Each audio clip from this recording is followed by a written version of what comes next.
มื้อนี้นะพวกเขาสิมาปะทะเรื่องภูมิปัญญากันเนาะเสี่ยวเนาะว่าผู้ใดสิมีไอเดียจริงๆออกมาละเสี่ยวเนาะ แม่นแล้วเชียวแม่นแล้วเพราะว่าสุดยอดศิลปะของการปากเว้าการสนทนานี่ก็คือว่าอย่าเว้าในสิ่งที่เฮาอยากเว้าจงเว้าในสิ่งที่คนอื่นอยากฟังนะเชียวเนาะอ่าคือว่าภูมิปัญญาที่ได้ผ่านการ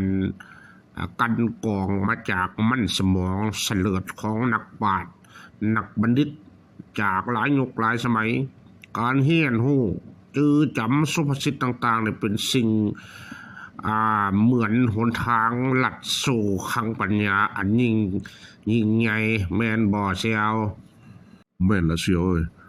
เฮาเนี่ยบ่สามารถตัดสินคนได้จากวิธีการปากเว้าของเขาคนโง่มักอวดฉลาดคนทุกข์มักอวดหังแล้วก็คนขี้ย้านมักอวดเก่งกล้านี่นะเสี่ยวเนาะดังนั้นถือว่า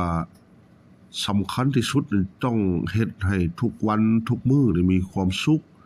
ถ้าบ่ดังนั้นท่านก็สิเสียใจเพราะว่าบ่มีผู้ฮู้แน่ว่าสิมีมื้ออื่นสำหรับตนเองหรือบ่ อ้ายอย่าเว้านั่นแม่เสียมันตกใจเลยนะอ่าเฮาต้องมาคิดว่าความสุขที่แท้จริงบ่ได้อยู่กับสิ่งที่เห็นอยู่ภายนอกแต่มันจะอยู่ในเสื่องซ่อนอยู่ในเชียวถ้าว่านอนบ่หลับก็จงลุกขึ้นมาเฮ็ดเวียกแม่นบ่อ่านหนังสือจนรู้สึกว่าง่วงนอนหั่นน่ะแม่นบ่เชียวแม่นแหละเสี่ยวเอ้ยมันเป็นเรื่องธรรมดาดอกแต่ว่าสิ่งสำคัญเนาะคือว่าถ้าบ่เห็นข้อผิดพลาดในสิ่งที่เฮาเฮ็ดแล้วเฮา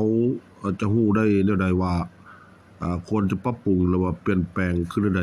เนาะเพราะว่าปริญญาที่มาจากปัญญาแต่ว่าคนที่มีปริญญาหลายคนสัมผัสบ่มีปัญญาอันนี้คงกันข้ามกันเนาะเสี่ยวเนาะ ดังนั้นถือว่าความอดทนต่อสู้กับเวียกงานน้อยๆหั่นล่ะคือรูปแบบชีวิตอันยิ่งใหญ่ไดเนาะอย่าไปโศกอย่าไปเศร้าโศกเศร้านี่เป็นตัวทำลายพลังของเฮาอย่างร้ายแรงแม่นบ่เสี่ยวแม่นแล้วเสียวเวลาที่เสียไปเนี่ยบ่มียามได้คืนจักเทื่อดอกเนาะฉะนั้นแล้วผู้ที่หยุดเฮียนนี่คือผู้ที่เฒ่าแล้วบ่ว่าจะอยู่ในวัย20ปีหรือว่า80ปีก็ตาม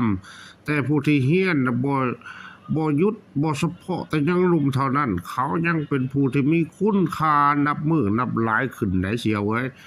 อ่าเพราะฉะนั้นล่ะอันน่ะ เพื่อนนี่นะเนาะเพื่อนที่ดีนี่บ่แม่นว่าแม่นเพื่อนที่อยู่นำกันตลอดความรู้สึกเป็นอันเดียวเมื่ออยู่ห่างไกลกันก็คือสิ่งพิสูจน์มิตรภาพอันแท้จริงนี่แหล้วเนาะอ่าดังนั้นถือว่าคนมีปัญญาก็คือคนที่ได้รับสิ่งที่ดีที่สุดโดยวิธีการที่ดีที่สุดนั่นแหล้วเนาะอันเอิ้นว่าคนบ่ฉลาดนี่ก็ถือว่ามักจะต่อต้านความคิดใหม่ๆเสมอนั่นแหละเชียวแม่นแล้วเสี่ยวสิ่งสำคัญที่สุดนั้นก็แม่นการคิดร่วมกันบ่แม่นว่าคิดผู้เดียวมีหลายคนที่บ่เคยล่มบ่เคยจมจักเทื่อก็ย้อนว่าเขาน่ะบ่เคยทดลองเฮ็ดอันใดเลยนะเนาะดังนั้นถือว่าเคล็ดลับของความจืดจำคือความสนใจพวกเขาก็บ่ลืมในสิ่งที่พวกเขาประทับใจที่สุดนั่นแล้วเนาะฉะนั้นก็ถือว่าทุกคนก็ล้วนแล้วแต่ได้ฝึกอบรมทางนั้นนั่นแหละเสี่ยวอ่านับแต่ผู้มักยกจนฮอดนกกางแก่พุ่นแหละเสี่ยวเอ้ยเนาะดังนั้นถือว่าเงินนี่ให้ความสุขแก่คนที่มีสติปัญญาเท่านั้นถึงว่า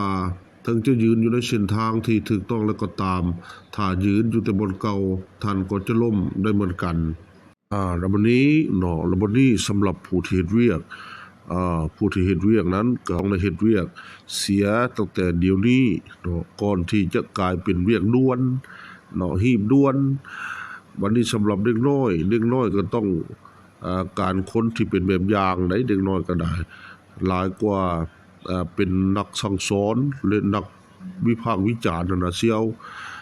สำคัญที่สุดก็จงมองเบิ่งตาของคนทุกคนบ่ว่าจะเป็นลูกจ้างลูกค้าอ่าเฮ็ดจนเป็นนิสัยแล้วท่านก็จะมีความเชื่อมั่นในตนเองหลายขึ้นเชียว